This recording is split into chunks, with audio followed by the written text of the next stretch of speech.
you? I'd say you look great, but they have it darkened, so we can't see you. I imagine they look fantastic. In our minds, you're gorgeous. You're beautiful. Thank you for being here. This is so exciting. Well, this is exciting, and thank you all for being here. Especially thank you, Sally Kohn. It would be hard to talk about my book without me. Absolutely, and I don't think we had a joke we were going to steal. Oh yeah, did he do it? I don't think he did it. You can do it. And the joke basically went. The question is, has anybody ever said to you, Sally Kohn, Sally Kohn, Sally Kohn, let me rock you, Sally Kohn. Let me rock you, that's all I want to do, Sally Kohn. Right? Isn't that the obvious joke? Right? I don't know if they got it. You know Shaka Khan? Did they get it? Where does your musical education come from? It's fine. It's all right. I know what we need to talk about. Maybe that's why he didn't do it. 5 minutes. Maybe that's why he didn't do it. All right, so let's jump into this book. So hi. I first have to ask First of all, thank you for being here. Oh, no, thank you. I know I said it like 50,000 times backstage, but I want all of them to know it. Yeah. I mean, guys, Joy Reid, right? Thank you. That's very kind. And I'm a big fan of Sally's. I do occasionally watch the other networks, so I am familiar with your work, and I'm a big fan of it. So I was excited to read your book, and I was telling everyone that I actually heard your book. I listened to it. I listened to you read it to me. I actually called her up. Yes. I just called her and read me the whole and book. read her the book. It took a while, but I love her that much. It was worth it. I did that. Yeah, it was worth it. It was great. So, and the question I had in reading it, because you're taking a chance in this climate that's very polarized, and writing a book called The Opposite of Hate. Why did you write this book?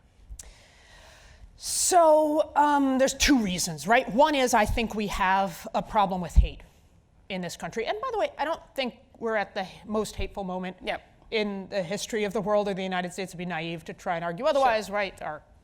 Certainly when we talk about the United States, we were a country that was founded in genocide and the annihilation of almost an entire population of people, then built up by the enslavement of African people, and then ever since have been fighting tooth and nail to deny basic equality, rights, and justice to whole communities of people. So, and obviously there was a civil war in there and other moments. So we've had certainly arguably more hateful moments in the past, but I think we can all agree that things are pretty nasty right now. And to the point where I think our society, our culture, our civility, our democracy are all suffering.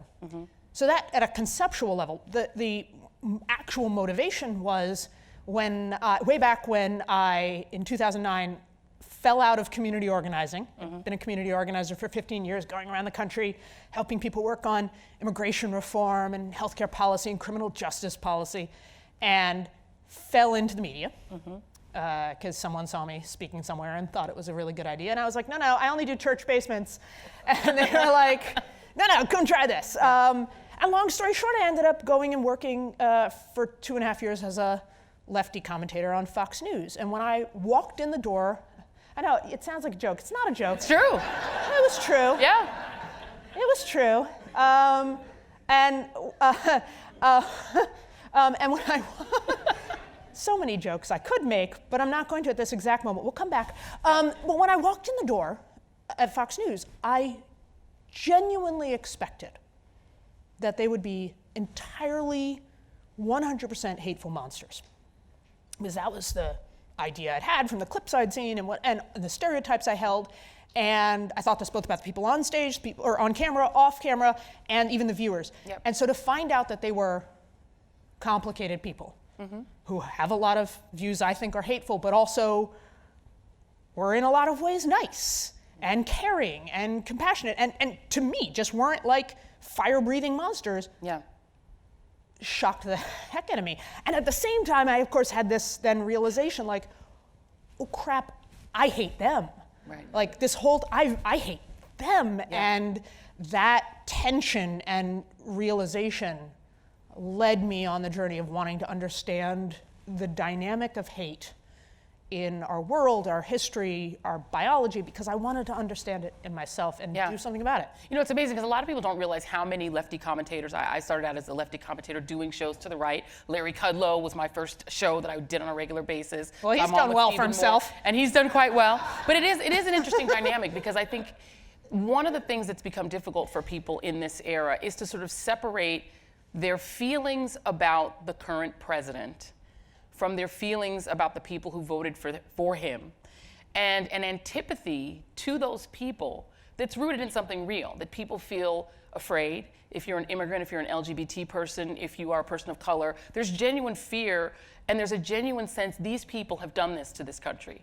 They put him there. I know people who aren't speaking to family members because they voted for him. So what's wrong with feeling and owning a little hate? And being like, I do hate what people are standing for and what they've done. That's an interesting distinction, right? So of course you can hate what people stand for. Yeah. Of course you can hate what they've done, right? I think hating beliefs, ideas, actions, to me, fair game. By the way, also hating broccoli, Brussels sprouts.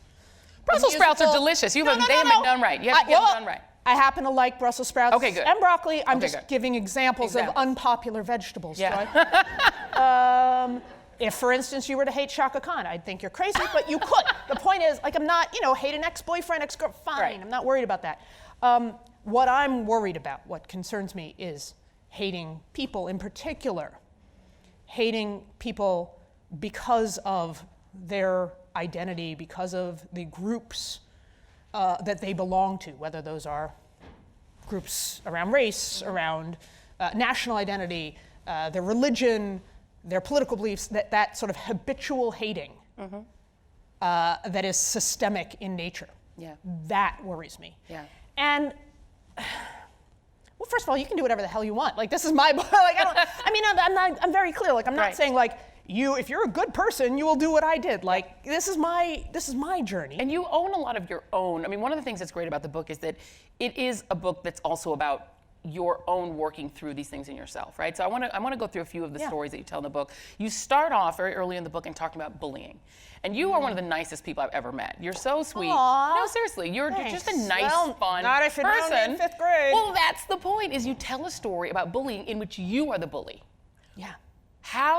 Tell me about that experience. Let's talk a little bit about it, not too many spoilers, but how did that experience change or shape you? So, when I was it's funny, no matter how many times I talk about this, it's tough, right? When I was in 5th grade, there was a kid in my class. I mean, in general, I was a bully in elementary school.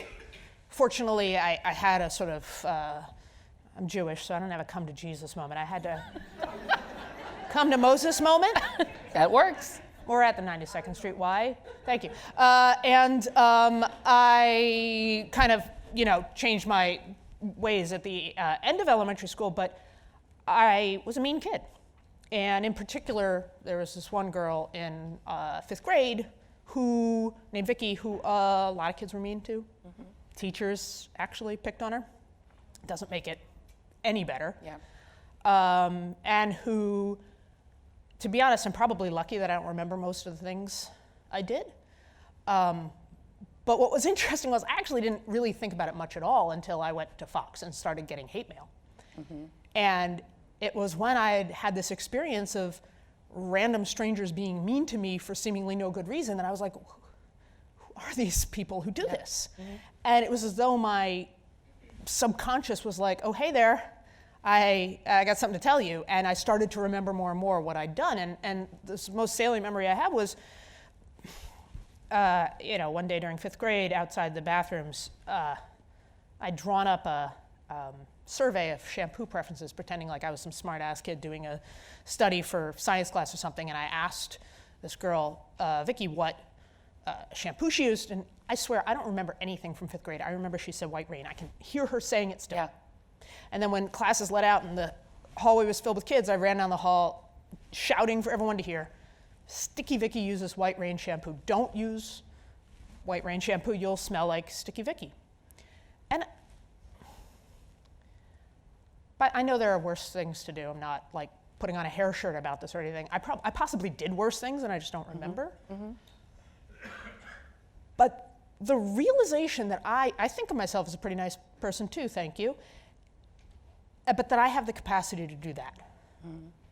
That I'm the same person who can be kind or cruel.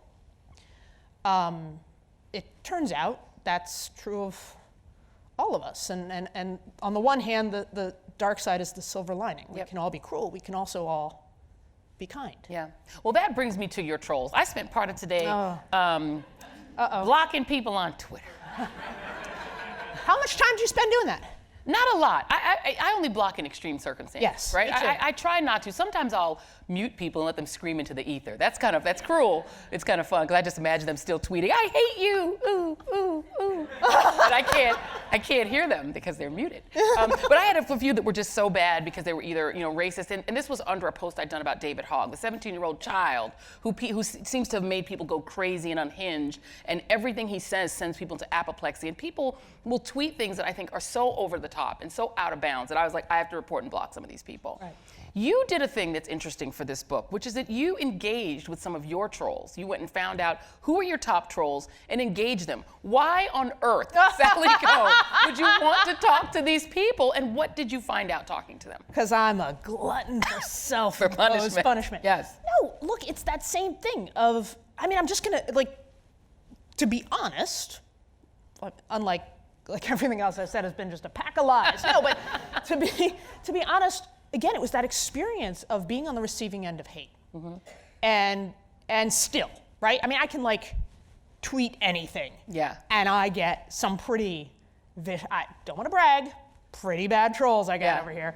And you got it, I don't take it personal. That was never the problem. Yeah. But you wonder, it hurts my sense of humanity. Right? It's first of all, how can there be people who do this? Yeah. What's wrong? Really, you think what's wrong with people that they do this? And then you think, what's wrong with us as a society that we produce people who do this? And I was just curious.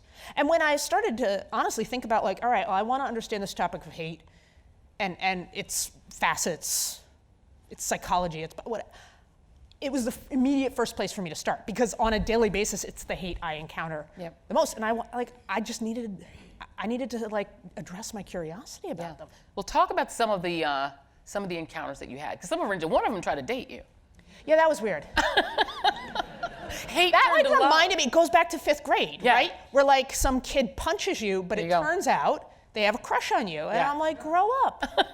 Because now you're 64, so that's kind of awkward. It's awkward, right? He still emails me asking if I want to come to the Eastern Shore of Maryland for bagels, which, again, that's not gonna happen. Also, does he think they have good bagels in the Eastern Shore of Maryland? Really? Anyway, so no, that's not gonna happen. When I called my trolls, I would say I had 2 overwhelming observations, and one was that most of them didn't even think I noticed their tweets. And we're talking sometimes people who, this one guy, his handle is Arlington Steve, and he tweets me, literally, he would tweet me sort of a mean thing, average once a day. Wow. For a year. And he didn't think I noticed. He literally said, I didn't think anyone was paying attention. Now, I don't think that's because he doesn't understand how Twitter works. Right. Right? Yeah. I think it's because he thinks, in a way, he doesn't matter. Who the hell cares about him? Yeah. And that's a manifestation of his sense of voicelessness, powerlessness in this moment, which I think is a very common experience. Not, by the way, one I have. Yeah. Here I am with a lot of voice and a lot of platform and people paying attention to the things I tweet. And he's feeling the inverse. And there was a certain sorrow in that. And then the second is how much pain and suffering they were experiencing. So one of my trolls, this woman, Linda Likes Bacon. She likes bacon. That's actually, I'm not sure if she really does like bacon. She did say. It's a troll. Her handle is a trolly thing because she thinks Muslims don't like bacon. Yeah. So that's why by the way, which I didn't realize until recently, that's a thing. So for instance, did you know this, that people will go put bacon on the doors of mosques and on the door handles because they think that it's kryptonite to Muslims or something. Anywho, but here she was sending some unthinkably mean things to little old me, and meanwhile her 24-year-old son is in rehab for a meth addiction, and it just gives you pause. And yes, I could go through in my head of why on earth then are you spending your time being mean to me online or whatever, but at the same time, it puts my pain or suffering, whatever, in perspective. Who gives a crap about that? This is real pain and suffering. And so, at the end of the day, it just made me realize how human people are and how, and philosophically, first of all, by the way, they all stopped trolling me afterwards. Right. Right? Yeah. So I saw their humanity, they saw mine too.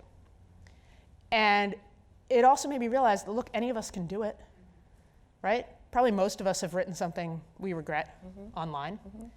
And that, in a sense, that humanness is what connects us. Yeah. Even though they feel so other to me.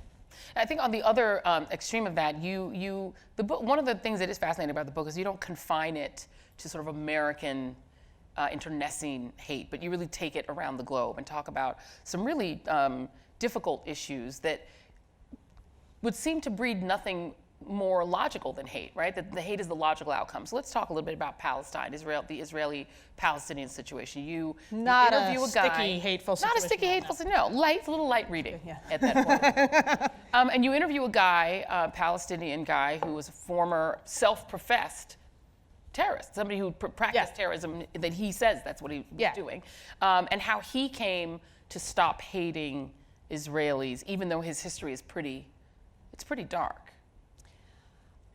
Part of the reason for the book, went elsewhere is, first of all, hate's obviously a global phenomenon. Yep. Also, I don't think that being a bully and being a terrorist are the same thing. I do think that they both relate to hate. They are on a spectrum, the origins, the root of which is our history and habits of demeaning and dehumanizing others, often shifting categories of others, but often quite the same historical categories of others. And I thought, look, if I could find some of the most extreme examples of people who had left lives of hate behind, that would hopefully be instructive and also like give me some friggin' hope. If they could do it, then there's gotta be hope for me. So Bassam Araman, when he was 17, was convicted of terrorism. We could debate whether it was terrorism according to international law, but he uses the word, that's what the word the Israeli courts used, for a bombing that he actually wasn't physically present during and no one was injured during, but nonetheless he was sent to prison for 7 years. And while he was in prison, and by his own account, he hated Israelis, he hated Jews, he conflated the two. The only Jews he knew were Israeli soldiers, they were all evil. They showed a film about the Holocaust. He went because he thought it would be fun to see Jews being killed. And when he saw the film, he broke down crying because he had no idea what had actually happened. And that experience of human suffering broke his heart. After prison, he got a master's degree in Holocaust studies. He went on to create an organization of former Palestinian combatants and former Israeli extremist combatants and soldiers called Combatants for Peace that tries to build bridges of understanding and peace. And now doesn't, and changed the way he thinks about the other. Yeah, but it's interesting that one of the things that didn't change is his sense that Israel is still his enemy. Yes. That he doesn't have hate, but he does still consider these people to be his enemy. You know, I'm so glad you noticed that for me was one of the most startling moments of the whole process for me, of all these conversations and journeys, was when he said that. Because I imagined, oh, he's like some super enlightened, you know, right, who's like, oh, I am one with every, right? Or something like that I'd be like, oh man, I don't know how I'm ever gonna achieve his level of, you know, oneness and understanding. And no, he's very pragmatic. He's like, to his mind, in his worldview, they want to take my land, they want to deny my rights, they want to, like, in a political context, they're his enemy. They're often on opposite sides. But he doesn't apply, that doesn't mean he needs to hate them. It's a literal love your enemies, like in the Bible. It actually is. It's a moral, philosophical core belief, right? And also that, by the way, and this is an interesting thing, right, that someone once a long time ago said to me that I often thought about, although I don't think I put it in the book, which is, you don't make peace with your friends. Right? Like if we talk about like a peace process in any conflict, they once were enemies. Yeah. So to me, it was a very nice, realistic sense of, and that's why I don't think the opposite of hate is love, right? He doesn't have to love every Israeli. He doesn't have to love Israel as a country. He doesn't have to, right? He has to me, the opposite of hate is connection. He has to see their fundamental humanity, the fundamental right of others to be deserving of freedom, equality, and justice in the same way that he is. It's that connection, seeing our connections. That's really the opposite. And you, one of the other stories that I found personally poignant only because of where my father was from. I mean, my father was Congolese, and he used to say, the irony is that the only people who are different in Rwanda ethnically are the Hausa, which is our people. That's my origin. And he said the Hutu and the Tutsi, ethnically, there's no difference. It's a made-up distinction. And you talk about it in the book that some are the herders and some are the farmers. And there's literally no difference between a Hutu and a Tutsi. Because I remember asking them on the phone, he said there is no difference. The Hutu, the Tutsi, they're us, the Hausa, who are ethnically different, and they're the pygmies. That's it. Yeah. In Rwanda. And you talk about the genocide, which is one of the most startlingly, sort of shockingly horrible stories in the book. Just the wanton killing. People killing friends and neighbors, people they'd grown up with, people they'd done business with, people they'd traded with. How do you work your way back from hate? The people that you interviewed had their families slaughtered. Yeah. Are there some situations you cannot work your way back from hate as a result of?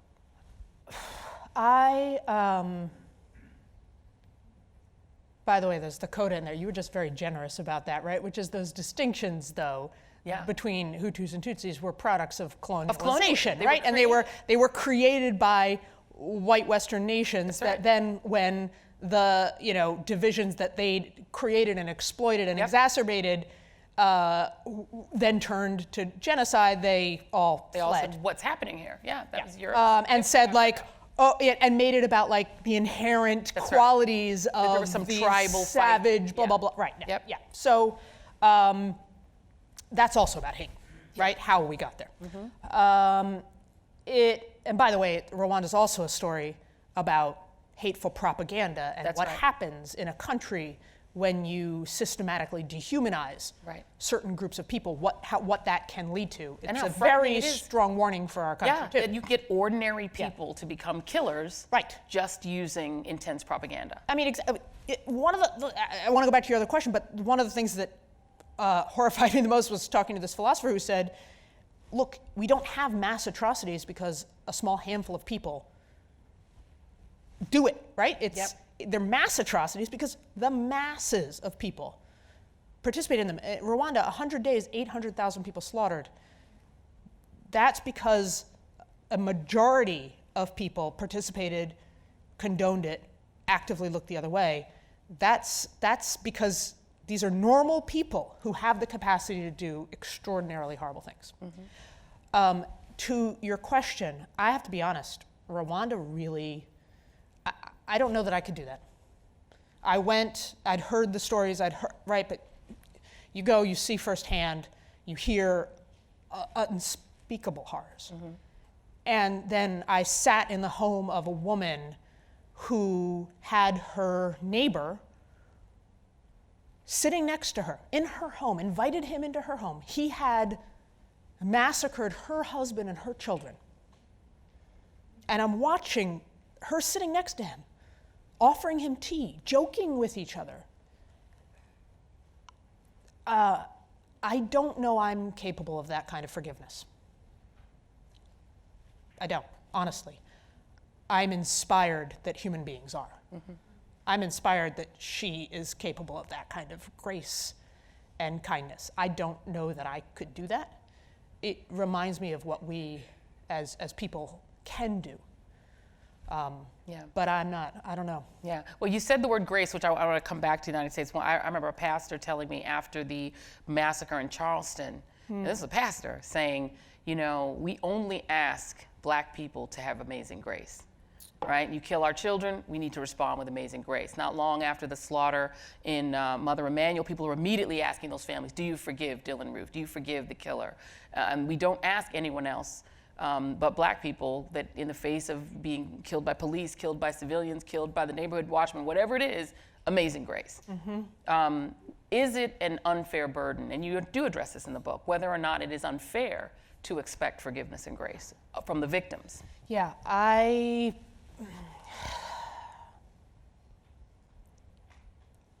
not sure I have an answer to that one, right? I struggle with that question throughout. Because at an abstract philosophical level, I think I can say, sure, yeah, right? Mm-hmm. I can go back to my inspirations certainly in movement history, right?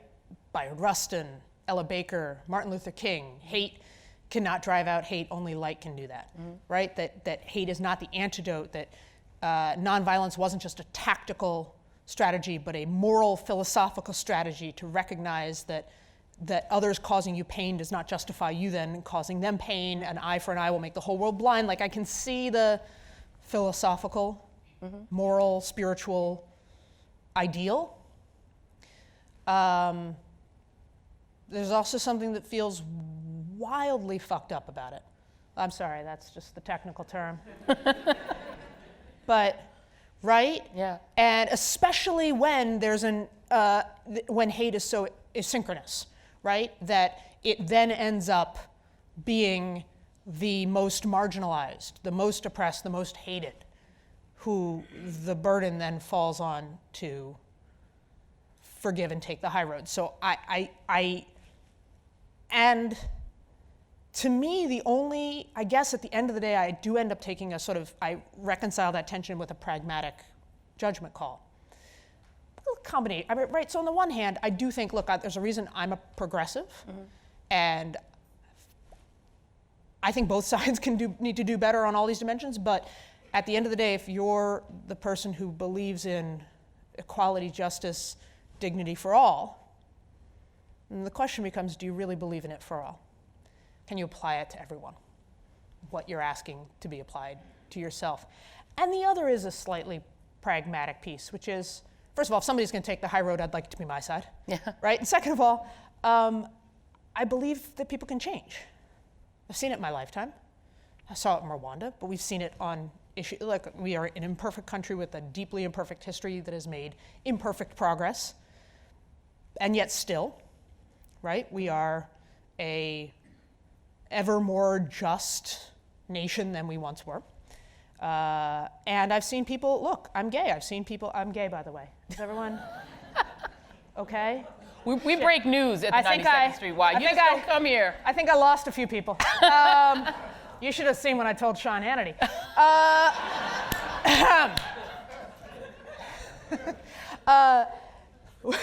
But look at the difference. People look on it's an amazing thing, right? People knowing gay people coming out in their families, and how people have changed their attitudes, how we as a society have become less homophobic. Now, that's partly because we have this great stealth thing we can do as gay people, where we can embed ourselves in families for 18 to 20 years and then be like, hey, that doesn't happen so much, for instance, if you're black. Yeah. I don't know. We've tried. Right? It doesn't work. Yeah, no. I mean, it's we try to go stealth. So they still see us. Right? I don't know. And then bad stuff happens. Bad things happen. Right. Yeah. So, but you see that we can, right? Yeah. So I know people can change, and I've never seen anyone say, hey, you know what?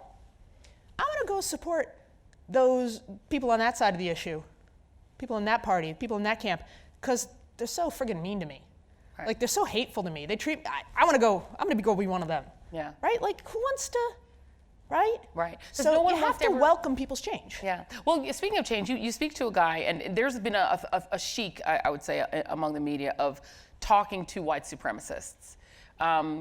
And sort of trying to sort of anthropologize them and saying, oh, look, they're in Whole Foods. Oh, look, they eat food.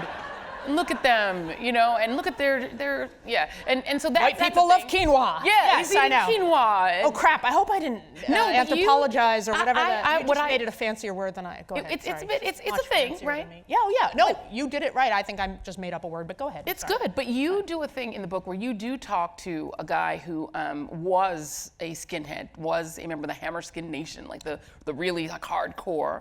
Not that he's bragging either. Not that he's bragging. But what struck me about it that was different, and I think that was unique, and I wish more people in media would do when they do these kinds of takes, is you really get to the banality of how people fall into a hate group like that. That there's the loose connection, that there really isn't anything to it other than just wanting a group. Now see, I love that you picked that up.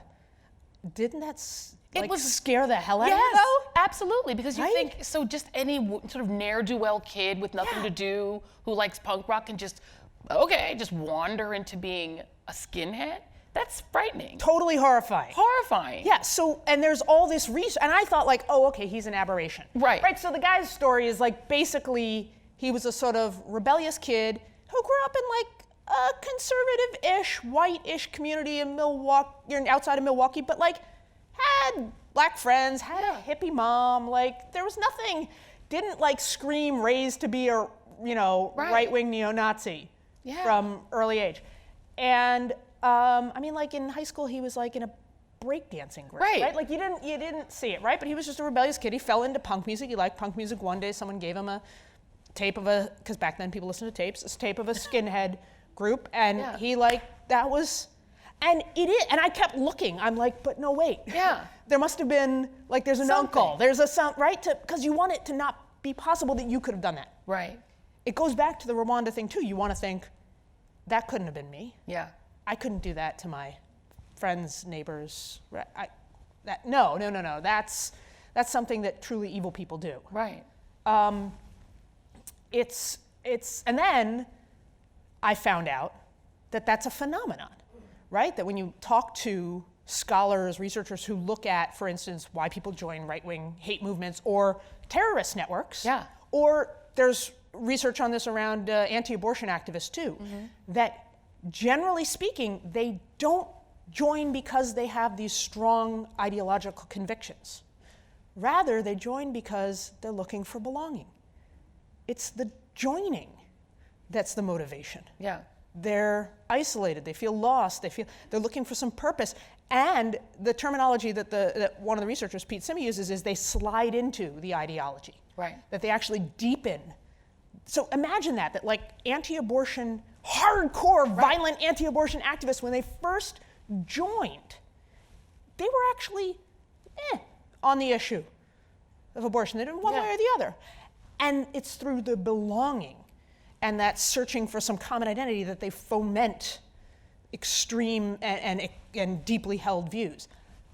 That really does, you realize, again, we could all... Anybody could do it. And I mean, the hopeful thing about that story is that as easily as this particular person just sort of slides into the ideology, it just slides right out.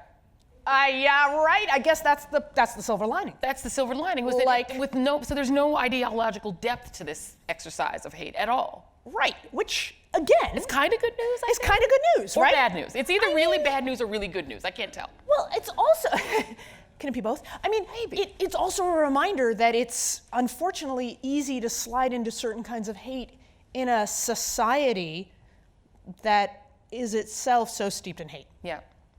Right? So it's not hard to, if you grow up a white kid in America, to like one day, you could, one of the neuroscientists I talked to made this point. She's like, look, I can, in one of my intro to psych classes, I can ask everyone to say all the sexist tropes.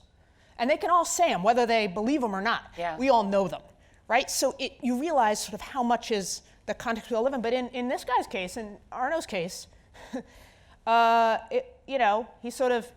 he was a punk rocker, he was a white supremacist, he was broke. Drank, by the way, did you know this? That apparently all white supremacists drink the same beer. That's interesting. They do? So yeah, like really, really cheap beer. And like that, and like violence and whatever, and and then one day, basically, he found a better party. Like that's the version of the story. Like that's literally it. That's literally. He's like he fell into the rave scene. Yeah. And the beer was better, and the party was better. The beer was better, and there were better drugs. Yeah. Actual drugs, because the white supremacists couldn't afford drugs, and he was like, ecstasy. I'm here for this, and that was it. And like, literally a month later, he's like in a trance orgy ecstasy situation with like a bunch of gay people and people of color. And you're like, how is that possible? Right, exactly. How is it that easy? Yeah. He was the top recruiter for white power organizations in North America. Yeah. And then just walked out of it. It is pretty amazing. Well, you do a lot in the book to talk about some of the science behind it, which is fascinating. And you know, I'm a nerd, so I love this bit, that you go into all of these experiments that have been done with how people form in-group, out-group rivalry, and how easy it is to get children, for instance, who come into the world free of any sort of hatred and free of any sort of guile, how you can just turn on a switch with very little effort to get them to turn on each other. It's Lord of the Flies. It completely, but then the flip side is, I mean, I'll leave it to, you know, read the studies, but the flip side is also, you can undo it. You can undo it. You can undo it. Yeah, and you can change group association. So there's like all these psychological studies that experiments are done where like they put, you know, groups of kids into summer camp situations and they make them think they're the only ones in the camp, and they form these sort of intense tribal, like, you know, we come up with a name for our team, and and then they learn about the other through design. They learn that the other people are there, and then they want to compete.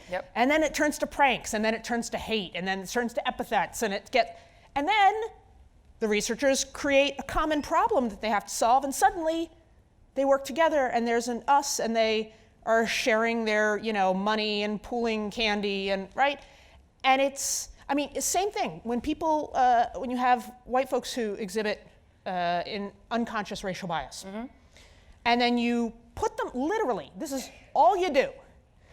You put them in an experiment. You don't even mention, but you put them in an experiment where they see that they are on a team with people who are of different races. And you say, your team is the Tigers, their team is the Lions, but your team, the Tigers, has like some brown people, some black people, some white people. Right. And then you test them again, and their racial bias has gone down. Yeah. It's amazing. It's interesting. And I want to make sure we have time for your questions, so I'm going to pay a little bit of attention. Oh, she's doing this all without notes. I mean, right? It helps when the book is really good.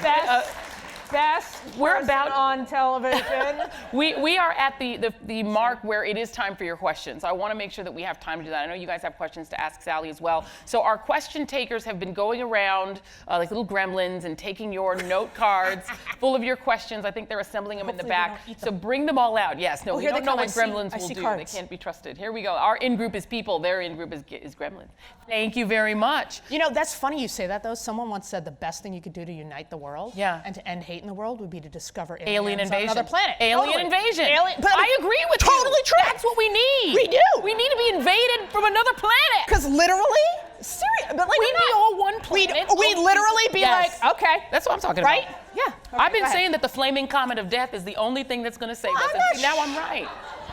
We can explode I was thinking little green Martians, but all right. We could explode the comet. You saw the Bruce Willis movie. We just got to get we have to, marshal our efforts. All right, go ahead. All right, so we're... And then it took a sci-fi turn. Go ahead. So, okay, this is a very complex, this is an existential question. Oh my God. We like to start, this is a highbrow crowd. Highbrow. Sally, you say that we are hardwired to hate. I've also heard that we are not born hating people who are different than us. Which is it? I'm not sure you said that. Oh, great question. Yeah, but is it? Both. Ready? So this is one of my favorite metaphors in the book that a psychologist uses is the difference between hardware and software. Right? So I was desperate to find evidence that we are not hardwired to hate. Okay. Turns out we're hardwired to hate. Oh, you did say that. Okay. It really does. Yeah, I did. It sucks. Because if you understand evolutionary biology and sort of how our brains evolve, if you believe in things like evolution, then, once upon a time we were, banging rocks against rocks, and we were in a tribe, and then over the hill, some person not in our tribe came, and we were like, ooh, who's that? And we, over time, developed this preference in our brains for people who are our own and a fear of the other. Yeah. That is true. Yeah. That is actually... It's how Homo sapien man overcame Cro-Magnon man because of a hard wiring to hate them. And it's why we have this fight or flight mechanism and all of that. However, that's the hardware. That's like you went to the store, you bought the computer, that's right. The software is what society has programmed onto our systems. So for instance, there is not, we don't have DNA that makes us racist. We don't have some neuron in our amygdala that makes us sexist or Islamophobic or anti-Semitic. That's the software. That's what history, habit, society, culture, the air that we breathe as human beings in this country and on this planet, that is what we have learned. So the good news is, so the fact that we hate, that may always be the case. But so in those examples, by the way, of you create artificial teams, lions versus tigers, then the lions and tigers hate each other. That's, right? We just are okay, I'm a tiger, I hate the lions. Right? We do that. But we can change like that who we hate. That's what we've learned, which means we can unlearn it, we can change it. That is good news. All right, do you think that the recent mass shootings are a result of hate?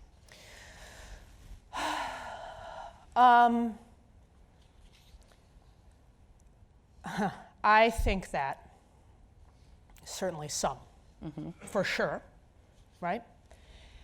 I think that the fact that we tolerate mass violence in our country is a product of hate. I think the fact that we as a society, by the way, care more, and we just do, we show it. We show it with our tweets, we show it with our attention, we show it with our news coverage. We care more about certain lives than others when those lives are taken. That is a product of hate. I also think that there is, so let's take, for instance, the fact that white male extremists, white right-wing extremists in this country have caused 3 times more acts of terrorism since 9/11 than Islamic extremists. And yet, Muslim acts of terrorism get 4 times more media coverage.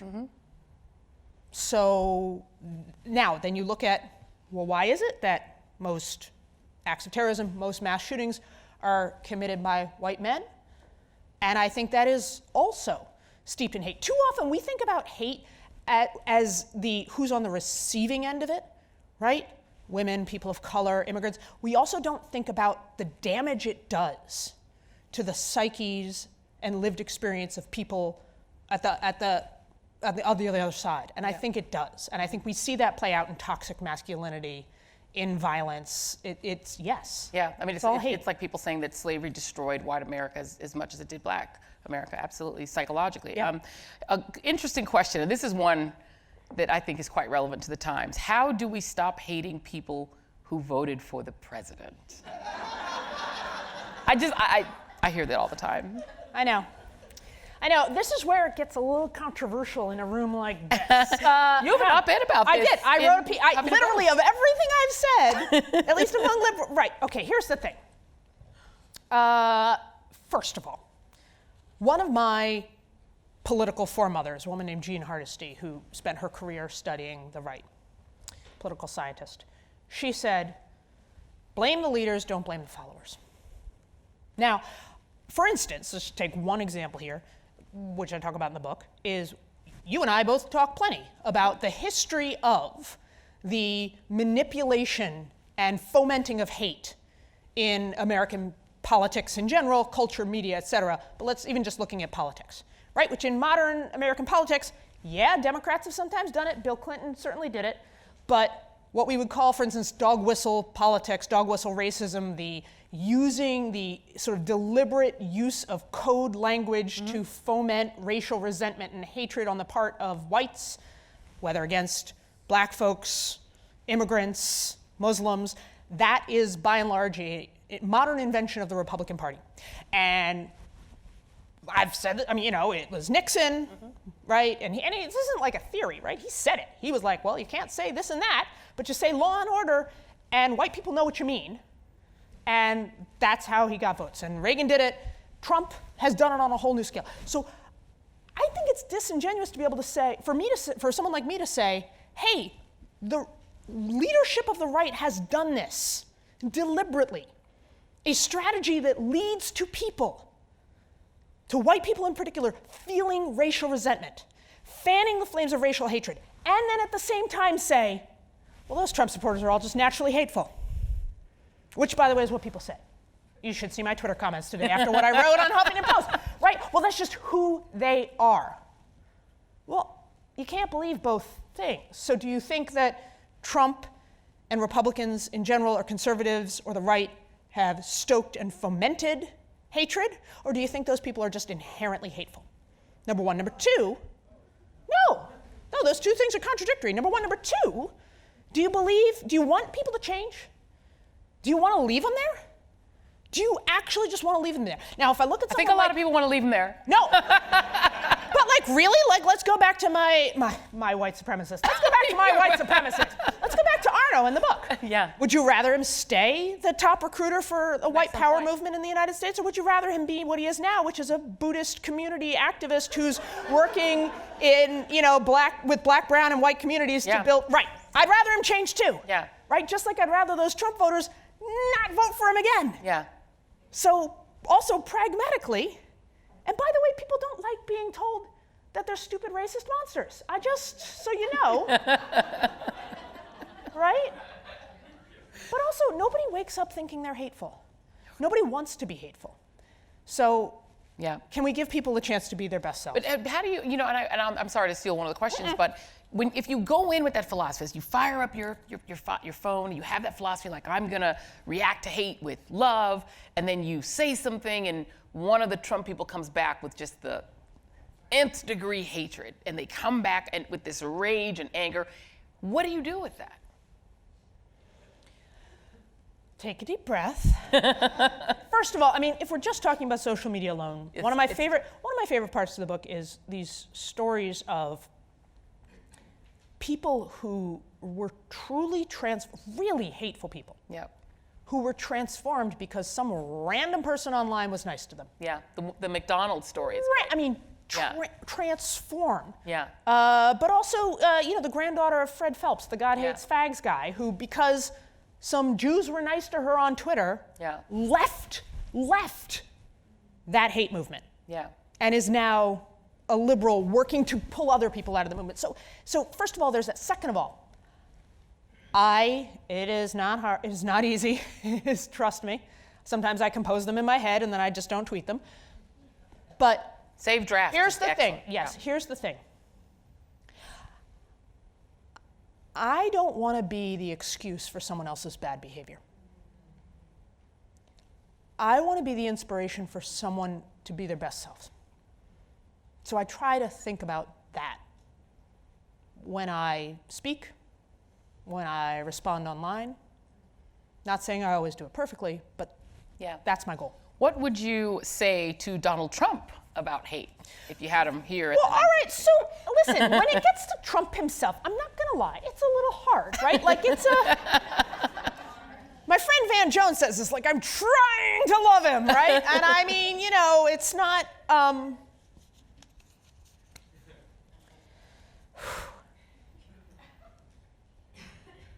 listen.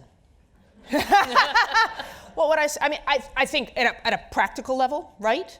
If I had the opportunity, I would talk about, the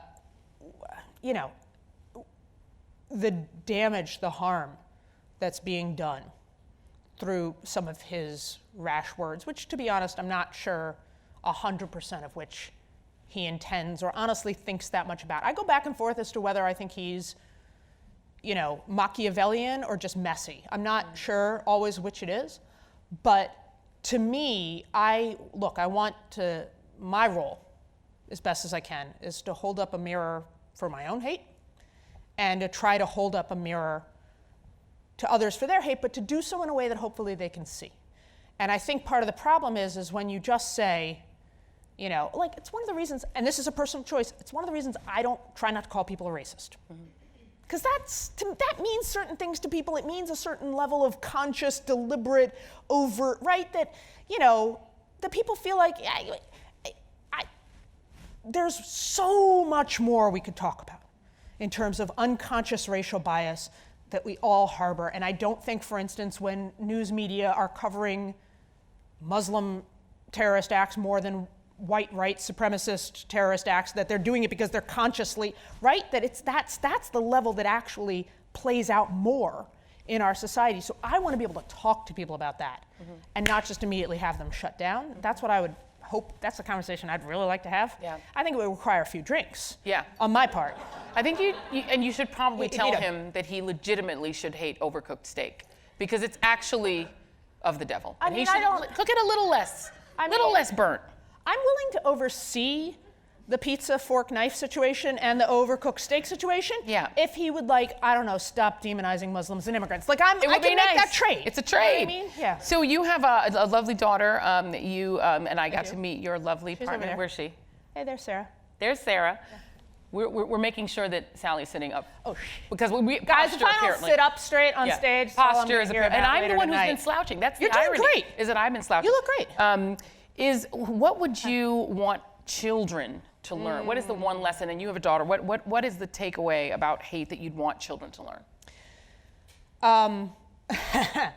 One of my favorite stories of the election is when my friend Scotty Nell Hughes, who's in the book, who is a Trump supporter who was on CNN with me during the election, sent my daughter a mermaid Snuggie, which for those who are not fortunate enough to know, is a full body fleece blanket with a mermaid tail. Love it. And her little initials embroidered on it here. And I came home and she's already opened this thing. It must have had her name on the package. And she's like clutching it like it's the greatest thing that's ever happened in her little 9-year-old life, which possibly it was until that moment.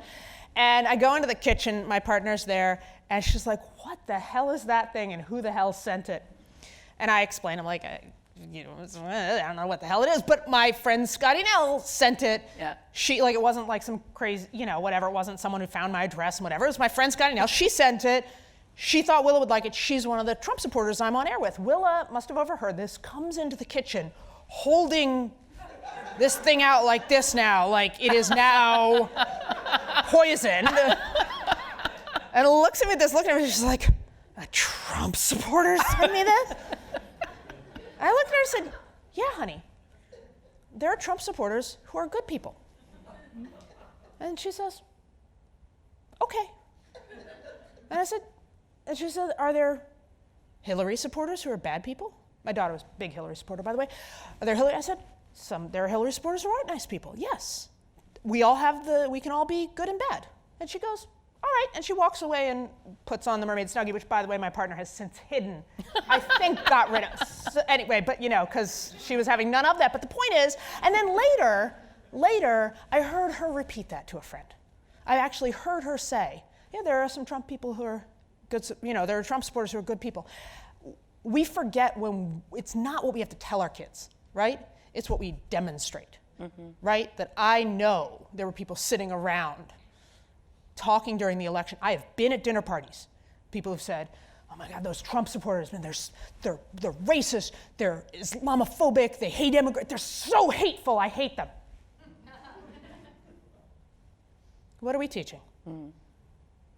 So I try really hard to teach her the opposite. Well, we are basically out of time, but I think you've sort of answered this question. This person has asked a very poignant question. When I hear or witness acts of racism or bigotry, I want to fight back against them. I don't want to be nice in response.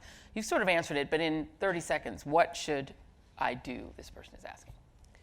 I want to be really clear, if I haven't been already. I'm not saying that this means giving up your core beliefs, your core principles, your core ideas, your ideals, and fighting for them. That's still, to me, that's the essence still of who I am and what I want to do in the world. I'm going to say, I'm going to call out hate. I'm going to call out prejudice. I'm going to call out systemic bias, institutional racism. I'm going to call out all those things with as much intensity and specificity as I can. And